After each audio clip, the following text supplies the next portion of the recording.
Of course, I accidentally turned the camera off, so I'll have to do a two-part to this. Now, hopefully...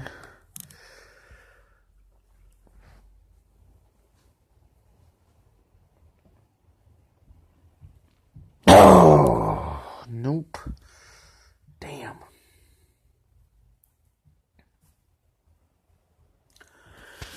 Alright.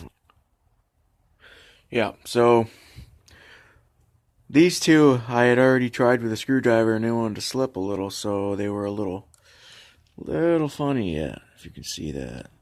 A little bit marred up there compared to these ones. Those ones are pretty nice. Yeah. So I just took a hammer and tapped these down in my bit. My bit went down in a little further, locked nice and tight in there, and both of them come right loose. So I'll see you back over at the bench. So I'm a little surprised, but pretty clean inside. You know, there ain't nothing sitting in the bottom of the bowl. So here's our float on the inside of the carburetor. We're gonna go ahead and clean out these jets. Take this float out, take the jets out, blow through the carburetor, make sure it's all good. To me, it's kind of looking like the reason why the bike won't rev is because the intake valves are too tight and not closing. That would be my best guess right now. So I'm gonna take that screw out right there and take this float out. Alright, so I had to work that screw a little bit to get her out, but there's our float. And the needle stayed in there. That's weird. It didn't even pop off. That needle, wow, that needle wasn't even on the piece on the float right there. Well, that's never good. But I don't think anybody was ever in this carburetor. Man, them screws have never been tampered with. But who knows? So I suppose now I'm gonna. If those of you that don't know, this right here is your seat.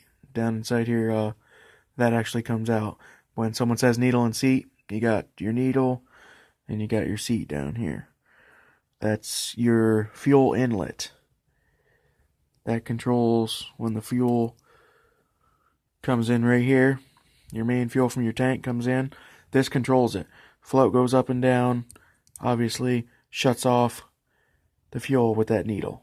When the carburetor is full, the float will go all the way up. Shut that needle all the way down in there. Some of them have rubber, some of them don't. This one does. But you get the idea. So now I'm going to take out all these, take the main jet, the pilot jet.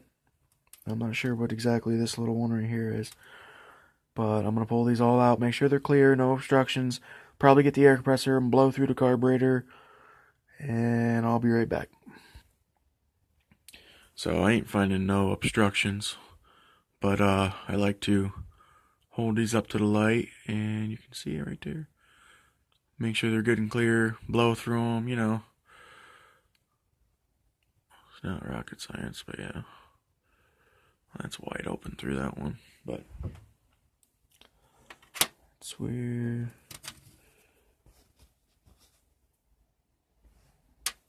this one comes in.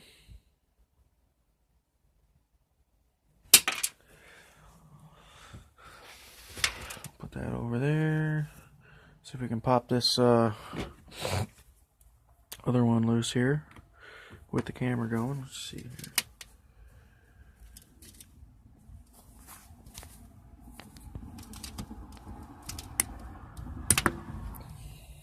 Okay. Got that to pop loose. Really not thinking it's anything to do with this carburetor, but it's not bad to, it's not ever bad to go through and check everything out.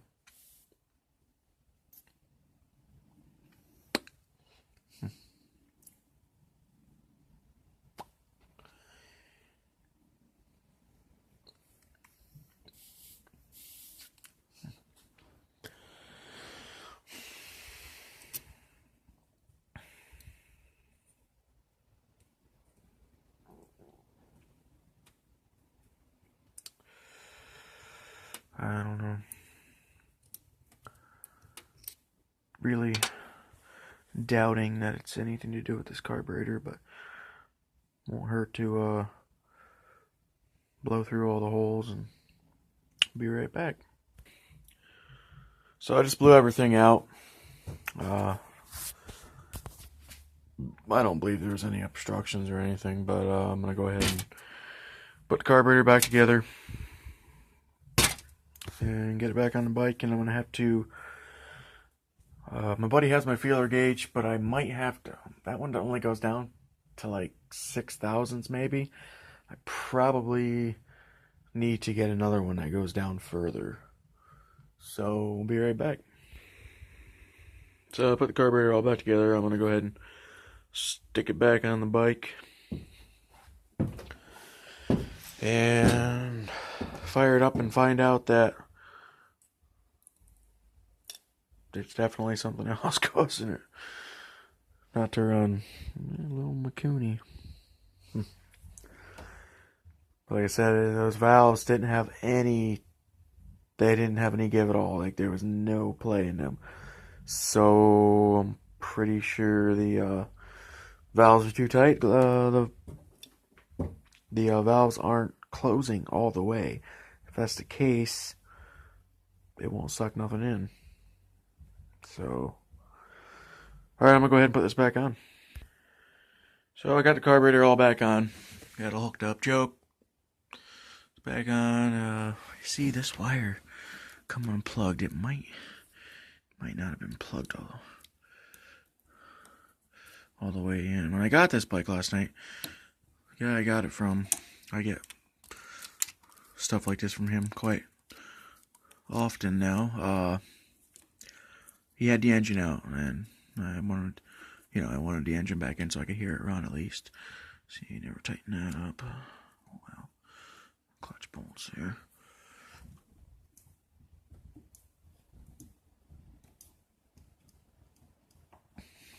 So I can adjust some of that up. I guess we'll turn this one this way. Turn this one this way. Tighten this up a little bit. Put just a tiny bit of tension on there. Let's see how that works now. Make sure we're good on the clutch. Tighten them up here in a second, but well, I guess I'm gonna have to put the tank back on because there ain't no gas left in the carburetor, and we'll see if it fires up. Well, we know it's gonna fire up, but we'll see if it revs. Alright, here we go. We're gonna fire it up real quick. Make sure the choke's all the way on. Clutch in, hit this button here.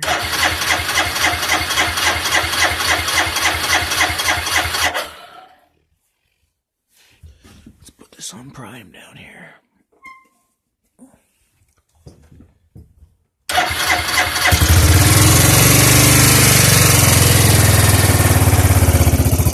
Valves are a lot quieter than they were, that's for sure.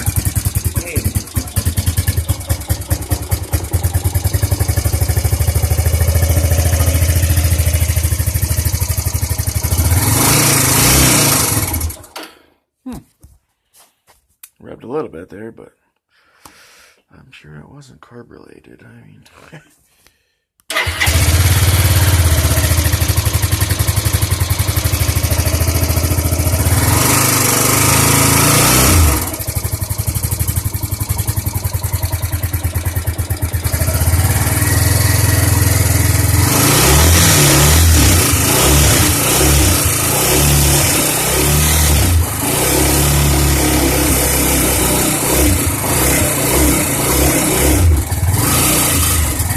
Crazy, it's actually trying to rev now. It didn't rev at all before, really.